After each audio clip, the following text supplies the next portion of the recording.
Welcome to the Bible Stories Vault, where ancient tales come alive with timeless lessons and captivating narratives. On this channel, we delve into the depths of Scripture to uncover stories that inspire faith, ignite curiosity, and offer profound moral insights. Today, we journey into one of the most fascinating and enigmatic accounts in biblical history, the tale of the Nephilim, the giants who roamed the earth before and after the Great Flood. These mysterious beings, born of extraordinary origins, have left a legacy that intertwines with humanity's own struggles, triumphs, and spiritual growth. Through their story, we will explore not only their legendary battles, but also the enduring lessons about courage, faith, and the battle between light and darkness. So, if you're ready to unravel one of the Bible's greatest mysteries, let's embark on this incredible adventure together. When we turn back the pages of ancient history, we stumble upon one of the most enigmatic and contentious stories ever told, the tale of the Nephilim. These mysterious giants, born from the union of fallen angels and earthly women, have captured imaginations for centuries. Their tale is not just one of existence, but of survival, persistence, and divine reckoning. Let us journey through this gripping narrative, piecing together the fragments of ancient texts to unveil the mysteries behind how these giants survived the Great Flood and their re-emergence on Earth. Long before the floodwaters swept across the earth, the world was a stage for unparalleled corruption and violence. It was during the time of Jared that the heavens opened, not with blessings, but with the descent of the Watchers, angels who abandoned their divine posts to dwell among humans. These celestial beings shared forbidden knowledge, teaching humanity secrets of warfare, sorcery, and other sins. From their unions with mortal women came the Nephilim, giants of extraordinary strength and stature, described as the heroes of old, the men of renown. Their presence, however, was not one of peace. The Nephilim's dominance over mankind ushered in an era marked by oppression and unchecked violence. Imagine a world where fear ruled, where the strong preyed upon the weak, and the very fabric of human morality began to unravel. How could such a world sustain itself? It couldn't.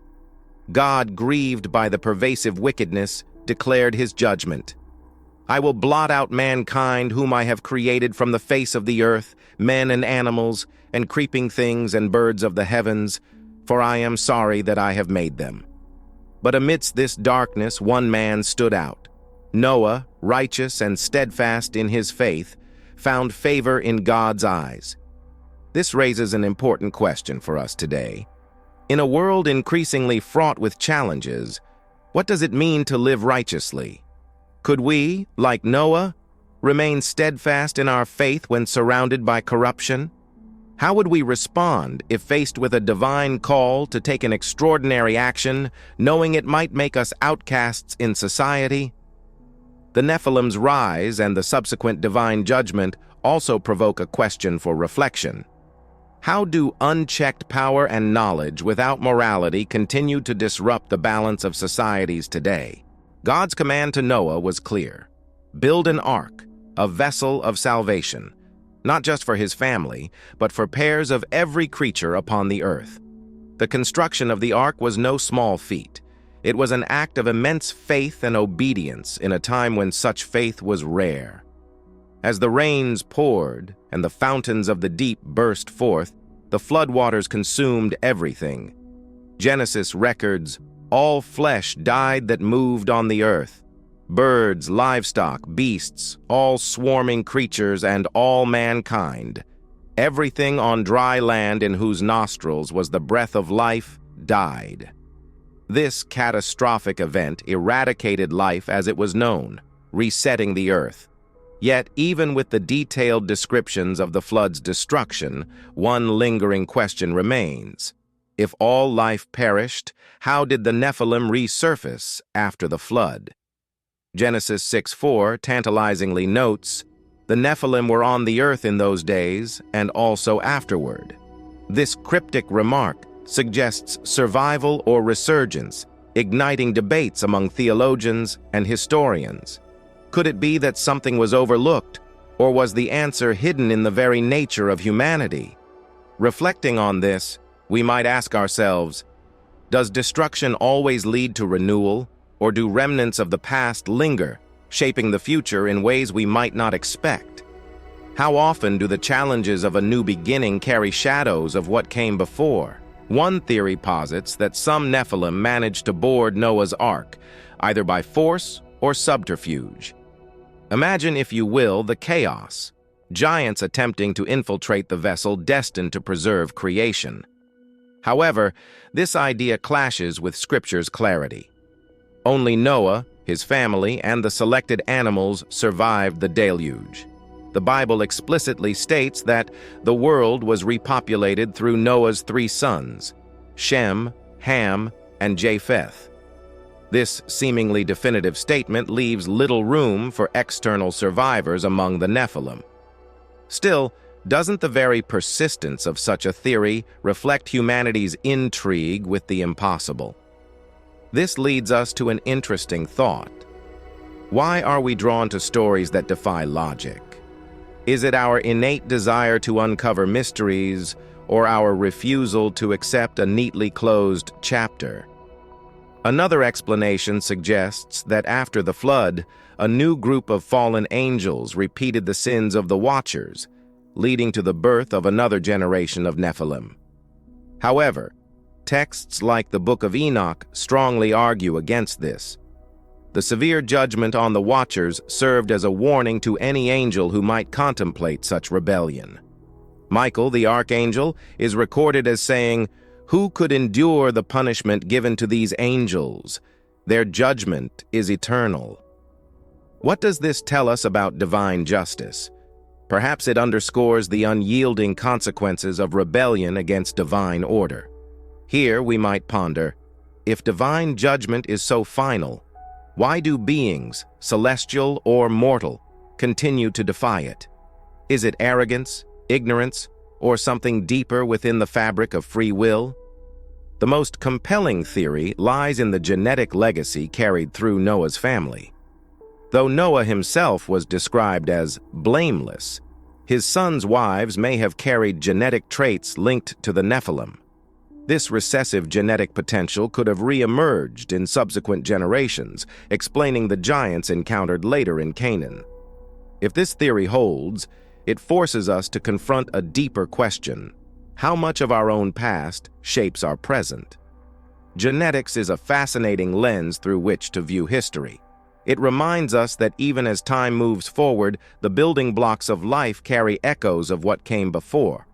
Are we too shaped by giants in our lineage, be they physical traits, emotional patterns, or cultural influences? Could this mean that humanity continually carries forward traits of both greatness and folly, encoded in ways that surface unexpectedly? And if so, what is our responsibility to address the giants of our nature? The narrative of the flood's aftermath takes a dramatic turn with Ham, Noah's son, who committed an offense against his father. This act led Noah to curse Ham's son, Canaan. Scholars argue that this curse might not only reflect moral failings, but also hint at a lineage tainted by the Nephilim's genetic influence. Canaan's descendants spread across regions later associated with giants, including the Anakim and Rephaim, whom the Israelites encountered during their conquest of the Promised Land. Numbers 13:33 recounts the scouts sent by Moses to explore Canaan. They reported, "We saw the Nephilim there. The descendants of Anak come from the Nephilim. We seemed like grasshoppers in our own eyes, and we looked the same to them." Imagine the fear and awe in their voices. What does it mean to face a threat so overwhelming that it challenges not just your strength but your very identity? Does this mirror our own lives, where we often feel like grasshoppers in the face of giants? How do we find courage when the odds seem insurmountable? Understanding how the Nephilim's traits could reappear requires a dive into genetics. Traits like gigantism could behave as recessive genes, lying dormant until two carriers produce offspring with the right combination. In the tightly knit familial structures of ancient times, intermarriage within tribes could amplify such recessive traits, making the re-emergence of giants not just possible, but likely. Consider the example of eye color. A dominant trait like brown eyes can mask a recessive trait like blue eyes for generations. Similarly, if gigantism was a recessive trait introduced by the fallen angels, it could resurface under the right genetic conditions. This raises a thought-provoking point.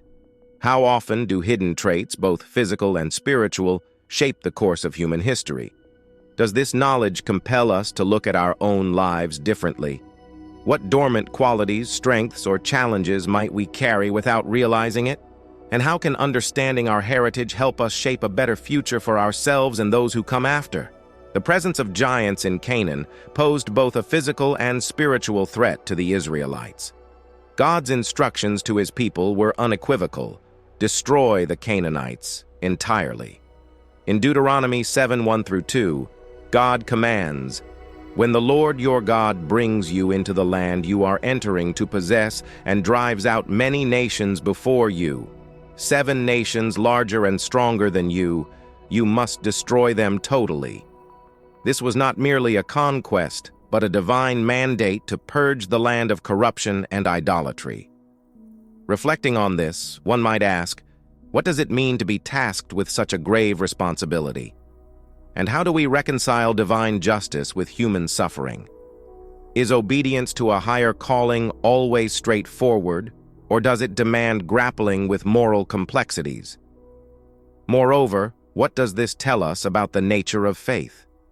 To act in accordance with divine will often requires trust in a plan that may not be fully revealed. How do we navigate such moments of uncertainty? Despite their eventual downfall, the Nephilim left an indelible mark on history and theology. Their story is a cautionary tale of pride, rebellion, and the consequences of crossing divine boundaries. Yet it also serves as a testament to God's justice and mercy, ensuring the survival of humanity through Noah while addressing the corruption of the past.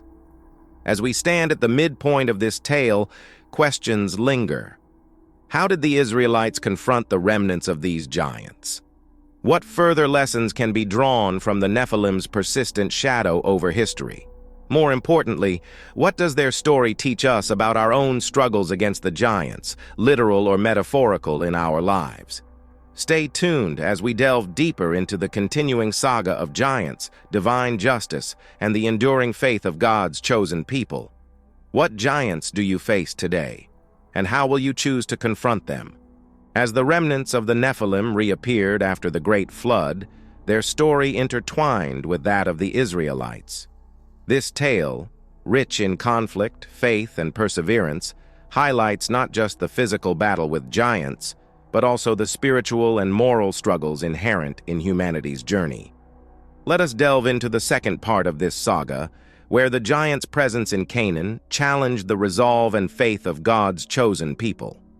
The Bible's narrative of the Israelites' exodus from Egypt and their eventual arrival in the Promised Land reveals a startling reality. Canaan was inhabited by giants. These were the Anakim, a tribe descended from the Nephilim, whose towering stature and formidable reputation instilled fear in those who encountered them. Numbers 13:33 captures the scouts' report vividly. "We saw the Nephilim there, the descendants of Anak come from the Nephilim. We seemed like grasshoppers in our own eyes, and we looked the same to them." The Israelites faced an existential crisis. How could they, a group of former slaves, hope to conquer a land defended by such giants? Their fear led to rebellion against Moses and doubt in God's promise.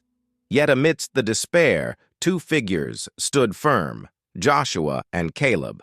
They urged the people to trust in God, declaring, "If the Lord is pleased with us, he will lead us into that land. Do not be afraid of the people of the land, because we will devour them. Their protection is gone, but the Lord is with us." Numbers 14:8-9. This moment is not merely a historical account, but a profound metaphor for life's challenges. How often do we view our problems as insurmountable giants? And how often do we forget that faith and perseverance can overcome even the most daunting obstacles? The doubts of the Israelites in this pivotal moment resonate deeply with modern struggles. How often do we stand at the precipice of opportunity only to be paralyzed by fear? Their journey invites us to reconsider the role of faith as not merely a shield, but a force that propels us forward in the face of adversity. Under Joshua's leadership, the Israelites entered Canaan, and the battle against the Anakim began. Joshua 11:21-22 recounts the decisive campaign. At that time, Joshua went and destroyed the Anakites from the hill country. No Anakites were left in Israelite territory. Only in Gaza, Gath, and Ashdod did any survive. This victory was not merely a military triumph, but a spiritual one, symbolizing the Israelites' commitment to God's command and their trust in His promise. Yet the lingering presence of giants in regions like Gath foreshadowed future conflicts. Goliath, the infamous Philistine champion, hailed from Gath, embodying the enduring legacy of the Nephilim. The story of Goliath's defeat at the hands of David is one of the most celebrated in biblical history. Armed with only a sling and unwavering faith, David confronted and overcame a giant who had paralyzed an entire army with fear. This account teaches us that courage, rooted in faith, can triumph over seemingly impossible odds. It also reminds us that giants, literal or metaphorical, are not invincible. David's triumph serves as a call to action for all of us. What are the Goliaths in your life? Are there challenges that seem too vast to overcome? David's story encourages us to face our fears with faith and trust that strength lies not in physical might, but in the conviction of purpose. The act of facing one's fears does not diminish the size of the challenge, but instead magnifies the strength within. David's victory reminds us that preparation, conviction, and faith create a potent combination for success. Even as the physical giants were defeated, the influence of the Nephilim lingered. Their presence in Canaan represented more than just a physical threat.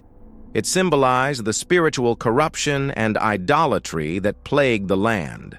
God's command to utterly destroy the Canaanite nations was not born of cruelty, but of necessity. These cultures, steeped in practices antithetical to God's covenant, posed a danger to the spiritual integrity of the Israelites. Deuteronomy 7:1-2 emphasizes this divine directive. When the Lord your God brings you into the land you are entering to possess and drives out many nations before you, 7 nations larger and stronger than you must destroy them totally. Make no treaty with them and show them no mercy. Such commands can seem harsh to modern sensibilities, but they reflect the seriousness with which God viewed the preservation of a holy nation. The struggle against the remnants of the Nephilim was as much about spiritual purity as it was about physical conquest. The remnants of the Nephilim also raise a question. How do unresolved issues in our own lives re-emerge, challenging our faith and values? What steps can we take to ensure we address these challenges at their root, rather than allowing them to persist? The Nephilim's story did not end with their physical defeat. Their legend endured, shaping folklore and inspiring countless interpretations. Some viewed them as cautionary figures, representing the dangers of hubris and the consequences of defying divine order. Others saw them as tragic beings, caught between two worlds and doomed by the circumstances of their creation. In exploring these narratives, we are reminded of humanity's enduring fascination with the extraordinary. The Nephilim, whether seen as villains or victims, embody themes that resonate across cultures. The tension between power and responsibility, the allure of forbidden knowledge, and the struggle to reconcile humanity's dual nature, mortal yet aspiring toward the divine. Their legacy also speaks to the ways we process the extraordinary in our lives. Do we see the giants of history and myth as adversaries to be vanquished, or as mirrors reflecting our own complexities and contradictions? The Nephilim story challenges us to examine our perceptions of strength, power, and the consequences of their misuse. What parallels can we draw between the Nephilim and our own struggles with ambition and pride? Do their stories caution us to tread carefully when pursuing power and knowledge? The story of the Nephilim offers timeless lessons. It warns against the dangers of unchecked ambition and the corruption that comes from straying too far from divine guidance. It also highlights the power of faith, courage, and obedience in overcoming even the most formidable challenges. As we reflect on this tale, let us consider its relevance to our own lives. What giants do we face, and how do we confront them? Do we, like the Israelites, sometimes falter in fear? Or do we, like Joshua and David, find strength in faith? And how do we ensure that the legacies we leave behind are ones of integrity and righteousness, rather than corruption and chaos? The story of the Nephilim is more than an ancient myth. It is a mirror reflecting the struggles and triumphs of the human spirit. In their rise and fall, we see the eternal dance of light and darkness, order and chaos, humility and pride. Their tale challenges us to rise above our fears, confront our own giants, and walk faithfully in the path set before us. As we consider the legacy of the Nephilim, it becomes evident that their story transcends time. The giants of our own lives may not tower over us physically, but they are no less formidable. They take the form of fears, doubts, injustices, and moral compromises. Facing these giants demands a steadfast heart and an unwavering commitment to what is right. What strategies can we adopt to confront these challenges? The Nephilim story teaches us several key principles. Number 1, faith as a shield. Just as Joshua, Caleb, and David relied on their faith to overcome the Anakim and Goliath, we too must find strength in our beliefs. Faith can be a powerful tool for navigating uncertainty and fear.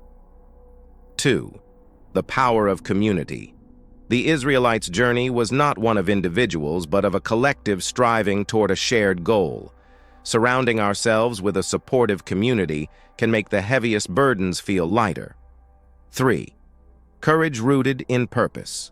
The giants of Canaan were defeated not through brute force, but through conviction and trust in divine purpose. Identifying and aligning with our own purpose can provide the courage needed to face adversity. 4, lessons from the past. The persistence of the Nephilim's influence reminds us that unresolved challenges can resurface. Understanding history, both personal and collective, is essential for breaking cycles of fear and failure.